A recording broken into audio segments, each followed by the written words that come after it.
Hi friends, welcome to topper study. आज हम लेके आए हैं इटुटेरिया प्रकाशन का बिहार एसआई का वॉल्यूम 2 का मॉडल प्रैक्टिस सेट फर्स्ट। तो देखिए, पहला है, इसमें 15 मॉडल प्रैक्टिस सेट है और इसके पहले हम वॉल्यूम फर्स्ट भी कराए हुए हैं, 1 से 7 तक कराए हुए हैं। उसको और कराना, उसमें 15 मॉडल टेस्ट था। तो आप लोग बताइए कि वॉल्यूम 2 करेंगे या वॉल्यूम फर्स्ट वाला करेंगे या दोनों करेंगे।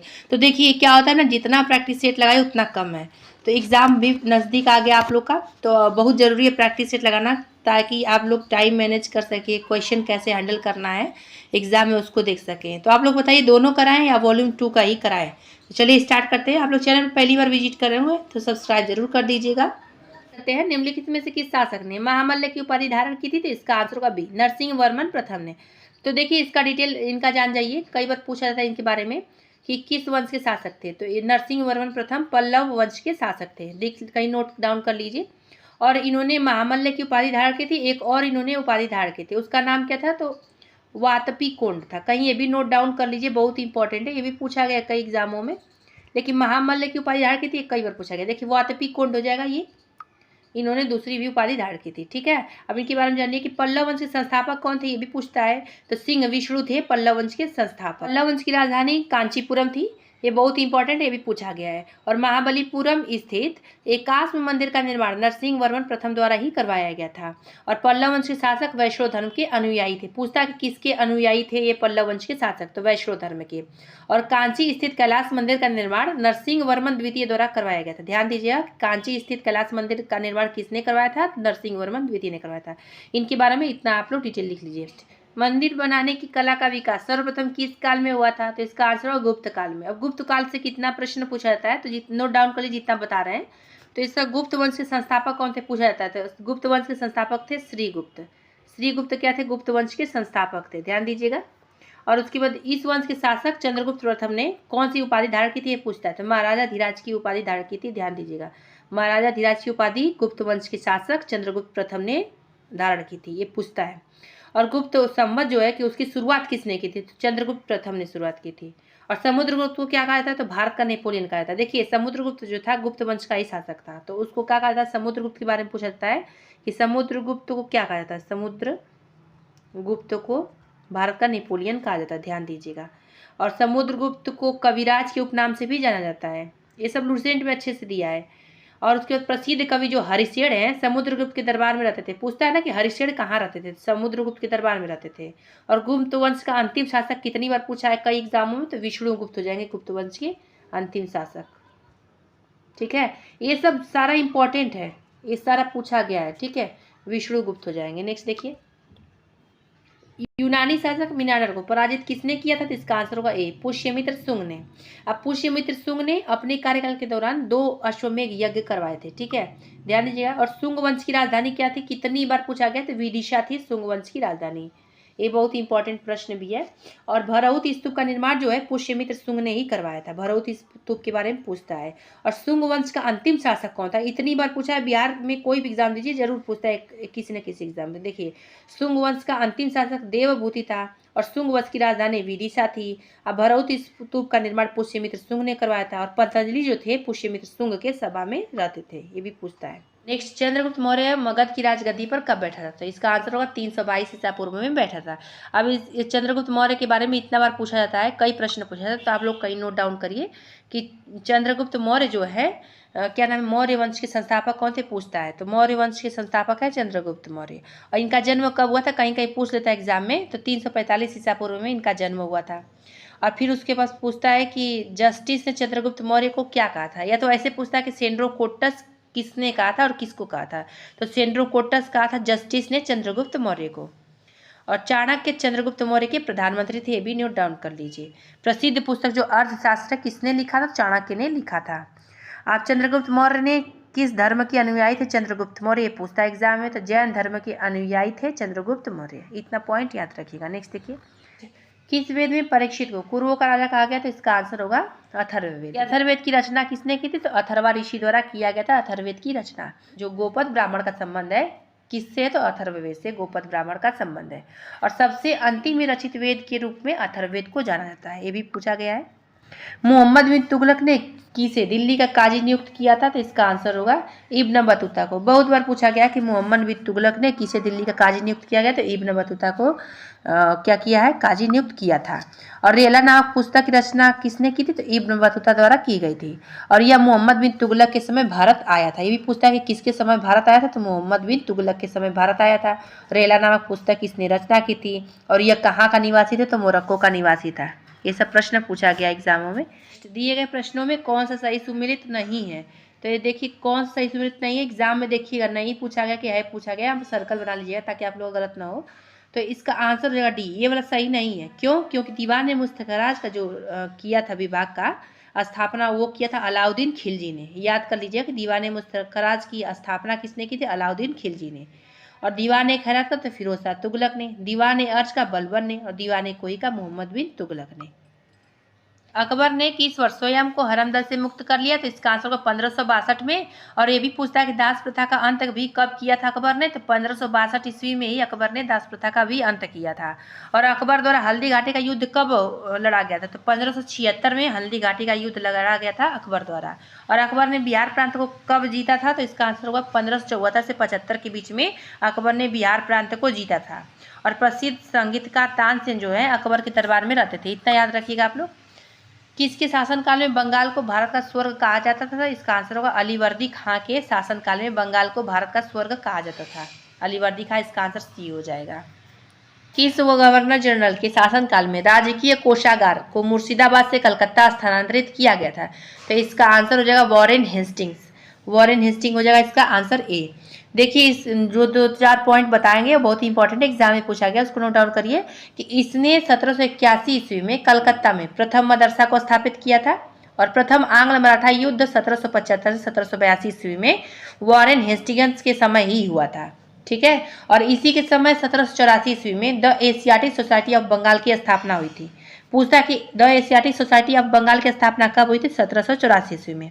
और पिट्स इंडिया एक्ट 1784 ईस्वी में वॉरेन हेस्टिंग्स के समय ही पारित हुआ था। ये सब ध्यान दीजिएगा। नेक्स्ट देखिए, बंगाल विभाजन प्रभावी हुआ या लागू हुआ कब? तो इसका आंसर होगा 16 अक्टूबर 1905 को बंगाल विभाजन लागू हुआ था। इसमें 2 प्रश्न पूछता है। देखिए कैसे पूछता है कि लॉर्ड कर्जन के समय बंगाल विभाजन की घोषणा कब हुई थी? तो 19 जुलाई 1905 को घोषणा हुई थी लॉर्ड कर्जन के समय बंगाल विभाजन की। एक प्रश्न ऐसे बन गया। और दूसरा प्रश्न ये बनेगा कि इसे लागू कब किया गया? 16 अक्टूबर 1905 को इसको लागू किया गया था। ये दोनों याद रखिएगा। और ये पूसा कृषि अनुसंधान संस्थान कब खोला गया? तो इसका आंसर होगा 1905 में पूसा कृषि अनुसंधान संस्थान खोला गया था। नेक्स्ट, भूमिज विद्रोह का संबंध किस राज्य से था? तो इसका आंसर होगा झारखंड से था। इसका आंसर डी हो जाएगा कि भूमिज विद्रोह का संबंध झारखंड राज्य से था। अब कोल विद्रोह के बारे में पूछा गया है, चेरो विद्रोह के बारे में पूछा गया, संथाल विद्रोह, मुंडा विद्रोह, ये सब याद रखिएगा। ये सब के बारे में पूछा जाता है। नेक्स्ट, इसने कहा था कि कांग्रेस के लोग पदों के भूखे राजनीतिज्ञ हैं? तो इसका आंसर बंकिम चंद्र चटर्जी ने कहा था। नेक्स्ट, जलियांवाला बाग जांच से संबंधित हंटर कमेटी की रिपोर्ट को प्रकाशित की गई थी? तो इसका आंसर 1920 ईस्वी में की गई थी। तो भारतीय विद्रोह के कारण पुस्तक के लेखक कौन है? तो इसका answer Sir Syed Ahmed Khan. Next, Alaknanda और पिंडार नदी का संगम स्थल कहलाता है? तो इसका आंसर होगा सी, कर्णप्रयाग कहलाता है। ये भी इंपॉर्टेंट है, पूछा जाता है। नेक्स्ट, किस प्रकार की मिट्टी में कार्बनिक पदार्थ की बहुलता होती है? तो इसका आंसर हो जाएगा बी, काली मिट्टी में। दक्षिण अंडमान एवं लघु अंडमान को जोड़ती है? तो ये आंसर हो जाएगा डंकन पास जोड़ती है दक्षिण अंडमान को लघु अंडमान से। नेक्स्ट, नंदा देवी एवं नंगा पर्वत किस हिमालय के भाग है? इसका आंसर हिमाद्री हिमालय के भाग है नंदा देवी एवं नंगा पर्वत। तो देखिए जो है जियोग्राफी का ये प्रश्न है। और इस बार जो वॉल्यूम 2 है उसमें बहुत अच्छा प्रैक्टिस सेट बनाया गया है। इसमें से प्रश्न आने का संभावना भी है, तो आप लोग उसका शॉर्ट नोट बनाइए ताकि इसमें से प्रश्न आए तो गलत ना हो। और नेक्स्ट देखते हैं, म्यांमार के साथ कितने भारतीय राज्यों की सीमा लगती है? तो इसका आंसर होगा बी, 4 जो है भारतीय राज्यों के साथ सीमा लगती है म्यांमार की। अब देखिए इंडियन मैप ना आप लोग प्रैक्टिस करिए, उसमें 2-3 प्रश्न आता है तो बहुत इजी होता है। तो देखिए बना देते हैं कैसे। देखिए इंडिया का मैप हो गया, रफली बना रहे हैं, ये हो गया। ठीक है, अब यही है अरुणाचल प्रदेश। अब ये 4 जो राज्य हैं उसको बता रहे हैं। अरुणाचल प्रदेश हो गया, उसके नीचे आएगा नागालैंड। अब नागालैंड के नीचे ही आ जाएगा मणिपुर। अब मणिपुर के नीचे ही आ जाएगा मिजोरम, और ये है म्यांमार, ये म्यांमार है। तो इसको ध्यान दीजिएगा, यहीं पे 4 राज्यों से सीमा लगती है इसकी। कौन कौन सी हो जाएगी? तो हो जाएगी अरुणाचल प्रदेश, नागालैंड, मणिपुर और मिजोरम। ये सब ध्यान दीजिएगा, अच्छा प्रश्न है ये।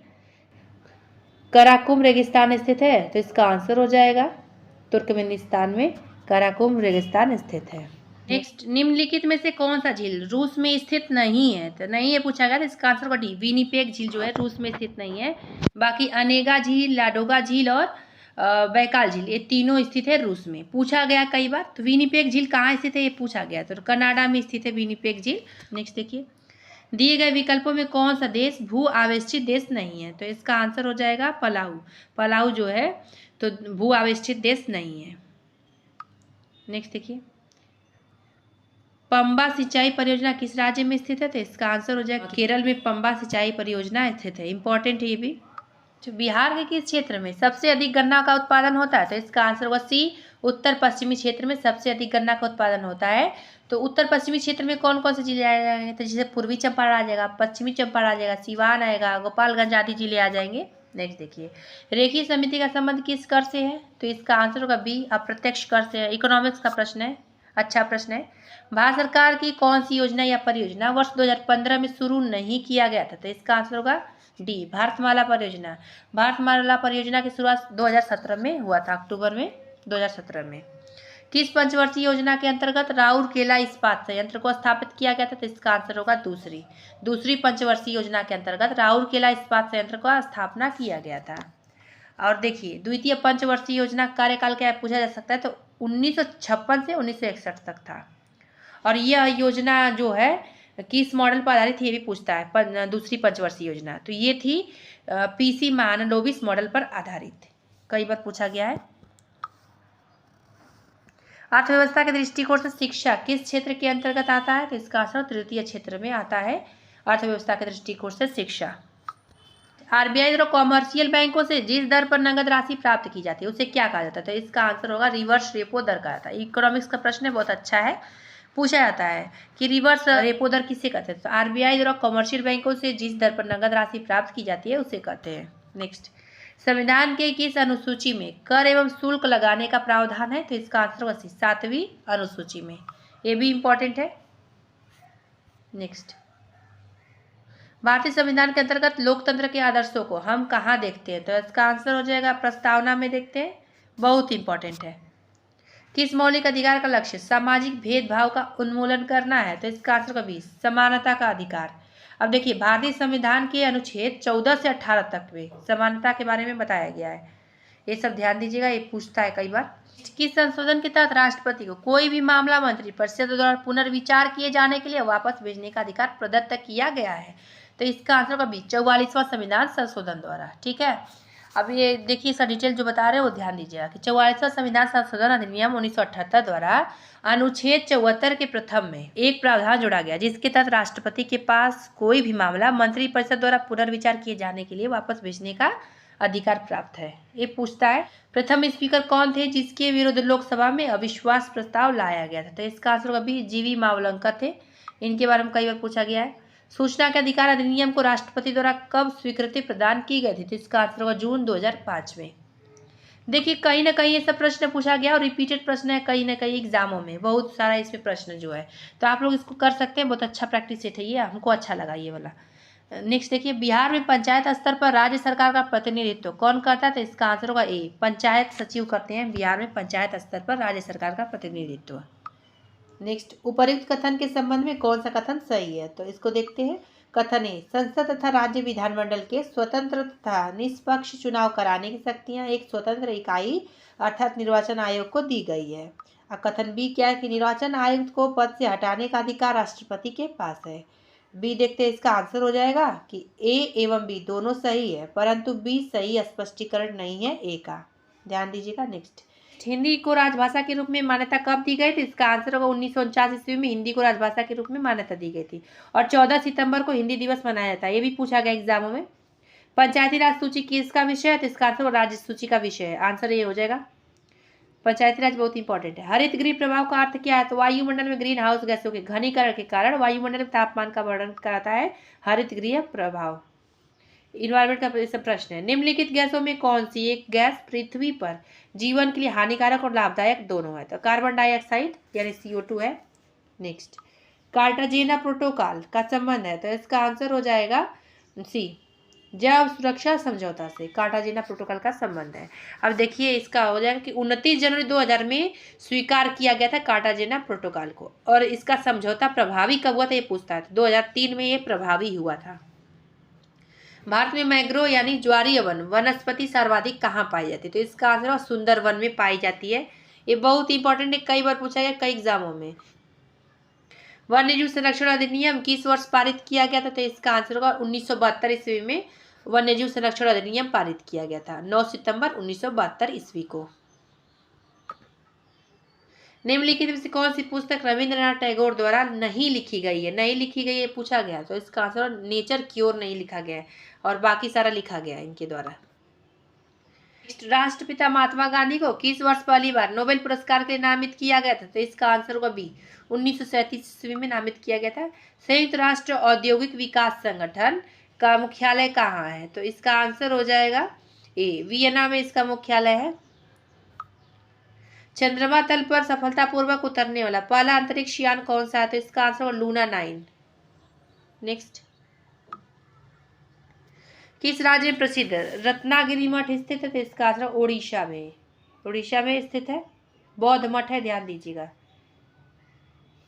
नेक्स्ट, एक संतुलित रासायनिक समीकरण किस सिद्धांत पर आधारित है? तो इसका आंसर हो जाएगा द्रव्यमान संरक्षण के नियम पर आधारित है, आंसर बी हो जाएगा। नेक्स्ट, निम्नलिखित में से कौन एक दुर्बल अम्ल है? Weak acid. देखिए अच्छा प्रश्न है, तो इसका आंसर होगा सी, CH3COOH यानी एसिटिक अम्ल जो है क्या है? एक दुर्बल अम्ल है। नेक्स्ट, निम्नलिखित में से कौन सा क्लोरोफिल का घटक नहीं है? नहीं है पूछा गया, तो इसका आंसर होगा कैल्शियम जो नहीं है क्लोरोफिल का घटक, पूछा गया प्रश्न एग्जाम में। कार्नेटाइट निम्नलिखित में किस धातु का अयस्क है? तो इसका आंसर हो जाएगा सी, यूरेनियम। निम्नलिखित वाक्यों पर विचार कीजिए, तो इसका आंसर हो जाएगा डी, 1, 2, 3। इसमें कौन सा कथन सत्य पूछा गया? तो इसका आंसर डी होगा, 1, 2, 3। यानी क्लोरीन एवं ब्रोमीन हैलोजन वर्ग के तत्व हैं, सही है। गोल्ड तथा प्लेटिनम उत्कृष्ट धातु के उदाहरण, ये भी सही है। लेड ऑक्साइड को लिथार्ज कहा जाता है, तीनों सही है। किसी विलयन में विलयन की कुल मात्रा तथा उसमें मिश्रित विलय की कुल मात्रा का अनुपात कहलाता है, क्या कहलाता है ये पूछा गया, तो इसका आंसर सी, विलयन की सांद्रता कहलाता है। निम्नलिखित में किसे लकड़ी के एल्कोहल के रूप में जाना जाता है? तो इसका आंसर हो जाएगा ए, मेथिल एल्कोहल। तो निम्नलिखित में किसे लकड़ी के एल्कोहल के रूप में जाना जाता है? तो मेथिल एल्कोहल को जाना जाता है। नेक्स्ट, पौधों की मूल या जड़ द्वारा जल का अवशोषण किस क्रिया द्वारा होता है? तो इसका आंसर होगा बी, परासरण द्वारा होता है, इंपॉर्टेंट है। निम्नलिखित कौन सा लवक फूलों तथा बीजों को विभिन्न रंग प्रदान करता है? पूछा गया कई एग्जामों में, तो इसका आंसर होगा क्रोमोप्लास्ट। क्रोमोप्लास्ट क्या है? तो ये लवक है, फूलों तथा बीजों को विभिन्न रंग प्रदान करता है। नेक्स्ट, निम्नलिखित में से कौन सा फ्लोएम का भाग नहीं है? तो इसका आंसर होगा वाहिकाएं जो है फ्लोएम का भाग नहीं है। नेक्स्ट, जल संवहन नाल तंत्र की उपस्थिति किस संघ के जंतुओं का लक्षण है? तो इसका आंसर है इकाइनोडर्मेटा। यह संघ के जंतु समुद्री होते हैं। रक्त के थक्का बनने में मदद करता है, तो क्या करता है? सबको मालूम है, थ्रोम्बोसाइट करता है। थ्रोम्बोसाइट क्या करता है? कि रक्त के थक्का बनने में मदद करता है, आंसर हो जाएगा ए, इंपॉर्टेंट है। नेक्स्ट, निम्नलिखित कौन सा रोग संक्रामक रोग के उदाहरण है? तो इसका आंसर होगा मलेरिया जो है संक्रामक रोग के उदाहरण है। भैंसों के उत्तम नस्ल मेहसाना और सुरती किस क्षेत्र में पाई जाती है? तो इसका आंसर गुजरात में पाई जाती है। निम्नलिखित में से पौधे की वृद्धि को नियंत्रित करने वाला हार्मोन कौन सा है? तो इसका आंसर होगा सी, ऑक्सीन जो हार्मोन है पौधों की वृद्धि को नियंत्रित करता है, बहुत ही इंपॉर्टेंट है, कई एग्जाम पूछा गया, 5 स्टार कर लीजिए। पृथ्वी के ध्रुव पर जी का मान क्या होता है? तो इसका आंसर होगा सर्वाधिक हो जाएगा, पृथ्वी के ध्रुव पर जी का मान। नेक्स्ट, फोटॉन कण की खोज किसके द्वारा की गई थी? इसका आंसर आइंस्टीन के द्वारा फोटॉन कण की खोज की गई थी, इंपॉर्टेंट है। जब ध्वनि का एक माध्यम से दूसरे माध्यम में जाती है तो क्या अपरिवर्तित रहता है? तो इसका आंसर होगा आवृत्ति जो होती है अपरिवर्तित रहती है जब ध्वनि एक माध्यम से दूसरे माध्यम में जाता है, पूछा गया ये भी प्रश्न। नाभिकीय रिएक्टर में किसका प्रयोग नियंत्रक छड़ के रूप में किया जाता है? तो इसका आंसर होगा बोरान। नेक्स्ट, दिए गए विकल्पों में कौन सदिश राशि का उदाहरण नहीं है? तो इसका आंसर हो जाएगा कार्य जो है सदिश राशि का उदाहरण नहीं है। तो देखिए कई यूट्यूब चैनल सदिश राशि और अदिश राशि में ट्रिक के माध्यम से बताया गया है। तो ट्रिक से याद करिए, क्योंकि हम भी एग्जाम में जाते हैं ना, तो कहीं ना कहीं कन्फ्यूजन हो जाती है सदिश राशि अदिश राशि के बारे में। तो आप लोग भी उसको कन्फ्यूज ना, इसलिए ट्रिक से याद करिए। जो ट्रिक नहीं बताएगा उसको आप लोग याद कर सकते हैं, लेकिन ट्रिक से बेटर रहता है। किस केंद्रीय मंत्रालय द्वारा स्वर धरोहर उत्सव का आयोजन किया गया? तो इसका आंसर होगा सी, संस्कृत मंत्रालय। नेक्स्ट, वर्ष 2022 के व्यास सम्मान के लिए किसे चुना गया है? तो इसका आंसर होगा बी, डॉक्टर ज्ञान चतुर्वेदी जी को चुना गया है व्यास सम्मान के लिए 2022 में। इंपॉर्टेंट है। सुपर कंप्यूटर परम शक्ति को कहाँ स्थापित किया गया है? तो इसका आंसर हो जाएगा ए, आईआईटी खड़गपुर में स्थापित किया गया सुपर कंप्यूटर परम शक्ति को। अब पूछेगा कि सुपर कंप्यूटर जो आईआईटी खड़गपुर में स्थापित किया गया उसका नाम क्या है? तो परम शक्ति उसका नाम है। इंपॉर्टेंट है, दो प्रश्न बनाया जा सकता है। वर्ल्ड हैप्पीनेस रिपोर्ट 2023 के संबंध में कौन सा कथन सत्य है? तो इसका आंसर होगा डी, यानी 1, 2, 3 तीनों सही है। इसमें भारत को 126वां स्थान प्राप्त हुआ है, फिनलैंड को शीर्ष स्थान प्राप्त हुआ है, डेनमार्क और आइसलैंड क्रमशः दूसरे और तीसरे स्थान पर है। डेनमार्क दूसरे पर और आइसलैंड तीसरे स्थान पर। ध्यान दीजिएगा भारत के बारे में, और पहले स्थान पे कौन है। इसका आंसर डी सही हो जाएगा, 1, 2, 3। नेक्स्ट, भारतीय सेना ने किस देश के साथ संयुक्त प्रशिक्षण अभ्यास साइक्लोन प्रथम का शुभारंभ किया है? तो इसका आंसर हो जाएगा मिस्र। तो भारतीय सेना ने मिस्र देश के साथ संयुक्त प्रशिक्षण अभ्यास साइक्लोन प्रथम का शुभारंभ किया है। 17वां प्रवासी भारतीय दिवस का आयोजन किस शहर में किया गया? तो इसका आंसर होगा इंदौर में किया गया है 17वां प्रवासी भारतीय दिवस का आयोजन। नेक्स्ट, पर्यटन को प्रोत्साहन देने के लिए अंतर्राष्ट्रीय पर्यटन प्रदर्शनी फितूर किस देश में आयोजित किया गया? तो इसका आंसर होगा स्पेन। अब स्पेन की राजधानी क्या है? तो मैड्रिड होगा। ऑस्ट्रेलिया की राजधानी तो कैनबरा, जर्मनी की राजधानी तो बर्लिन, और फ्रांस की राजधानी तो पेरिस। ये सब याद करिएगा, पूछा जाता है। इसका आंसर हो जाएगा सी, स्पेन। इंडिया जस्टिस रिपोर्ट 2022 के संदर्भ में कौन सा कथन असत्य है? असत्य पूछा गया, तो इसका आंसर होगा बी असत्य है और बाकी सारा सत्य है। चालू वर्ष 2023 को निम्नलिखित में से किस रूप में मनाया जा रहा है? तो इसका आंसर होगा सी, मोटे अनाजों के लिए अंतर्राष्ट्रीय वर्ष दिवस में। नेक्स्ट, बिहार जाति आधारित गणना 2022 के अनुसार बिहार की कुल जनसंख्या कितनी है? तो इसका आंसर होगा बी। देखिए जाति आधारित गणना 2022 के अनुसार पूछा है, तो इसका आंसर होगा बी, 13,07,25,310। ठीक है, ध्यान दीजिए, 13,07,25,310 इतनी है। इसको आप लोग फोन नंबर की तरह याद करिए, 13,07,25,310 ऐसे याद करिए। The magic of the last story पुस्तक के लेखक कौन है? तो इसका आंसर होगा बी, सुधा मूर्ति। फीफा विश्व कप 2022 के संबंध में कौन सा कथन असत्य है? तो इसका आंसर हो जाएगा सी वाला कथन असत्य और बाकी सारा सत्य है। हाल ही में उच्चतम न्यायालय के 5 सदस्यीय संवैधानिक पीठ के एक ऐतिहासिक निर्णय के अनुसार मुख्य चुनाव आयुक्त एवं चुनाव आयुक्तों की नियुक्ति एक समिति की सिफारिश पर राष्ट्रपति द्वारा किया जाएगा। इस संवैधानिक पीठ की अध्यक्षता किस न्यायमूर्ति द्वारा किया गया? तो इसका आंसर हो जाएगा न्यायमूर्ति KM जोसेफ द्वारा किया गया। इसका आंसर ए हो जाएगा। नेक्स्ट, निम्नलिखित में से कौन सा राज्य स्वयं का जलवायु परिवर्तन मिशन शुरू करने वाला देश का पहला राज्य बन गया है? तो इसका आंसर होगा बी, तमिलनाडु। पूछा जा सकता है। हाल ही में न्यूजीलैंड के नए प्रधानमंत्री के रूप में किसे चुना गया है? इसका आंसर होगा सी, क्रिस हिपकिंस को चुना गया है न्यूजीलैंड के नए प्रधानमंत्री। पूछा जाता है। और न्यूजीलैंड की राजधानी क्या होगी? तो न्यूजीलैंड की राजधानी होगी वेलिंगटन। इसकी मुद्रा क्या हो जाएगी? तो यानी करेंसी, तो न्यूजीलैंड डॉलर हो जाएगा। प्रिट्जर पुरस्कार 2023 किसने जीता है? तो इसका आंसर होगा बी, डेविड एलन चिपरफील्ड ने जीता है। भारतीय सेना के किस कैंट में पहला 3D प्रिंटेड घर का उद्घाटन किया गया है? तो इसका आंसर हो जाएगा ए, अहमदाबाद में। नेक्स्ट, निम्नलिखित में कौन सा सही सुमेलित है? तो इसका आंसर होगा सी वाला सही सुमेलित है। अब इसका पूरा का देख लीजिए क्या क्या होगा। तो त्रिशूर परम उत्सव कहाँ मनाया जाता है? तो केरल में। और खारची उत्सव त्रिपुरा में, तो रग्या उत्सव अरुणाचल प्रदेश में, और परशुराम कुंड महोत्सव अरुणाचल प्रदेश में। भारत सरकार ने कब पूरी तरह से समाप्त करने का लक्ष्य कब तक रखा? तो इसका आंसर होगा ए, 2023 तक।